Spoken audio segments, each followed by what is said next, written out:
સમાચાર મહેસાણાથી, જ્યાં ચૂંટણી બહિષ્કાર માટે 10 ગામના લોકોની એક સભાનું આયોજન કરાયું। કુકેસ ગામે ચૂંટણીનો બહિષ્કાર કરવા 10 ગામના લોકો ભેગા થઈ ગયા।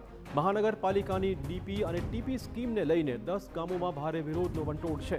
સ્થાનિકોએ મહાનગરપાલિકા સામે ઉગ્ર વિરોધ કરવાની રણનીતિ ઘડી કાઢી છે। ગ્રામજનોએ એકજૂટ થઈને કોર્પોરેશનને કાનૂની લડત આપવાની ચર્ચાઓ આ બેઠક દરમિયાન કરી હતી। અમે તો કેસ કરીએ છીએ, પણ અમે બધા ગામો વાળા ભેગા થઈ અને વિરોધ કરવાના છીએ। કઈ બાબતે લઈને વિરોધ કરવાના કેટલા ગામો છે? લગભગ 10 ગામ છે। ડીપી અને ટીપી પડે છે, એના માટે વિરોધ કરવા માટે ભેગા થયા છીએ અને આ મહાનગરપાલિકાનો વિરોધ કરશું। અમારી જે રણનીતિ તૈયાર થાય એ પ્રમાણે અમે એમના સાથે રહી અને લડીશું।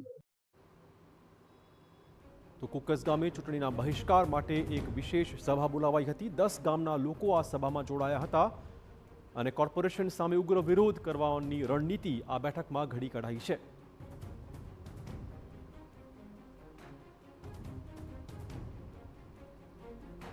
તો ચૂંટણી બહિષ્કારનું મન બનાવીને 10 ગામના લોકો અહીંયા ભેગા થયા હતા। કુકસ ગામે આ સભાનું આયોજન કરવામાં આવ્યું હતું। ડીપી અને ટીપી સ્કીમનો વિરોધ આ ગામના લોકો કરી રહ્યા છે। આ સાથે કાનૂની લડત લડવાની પણ તૈયારી તેમણે દર્શાવી હતી।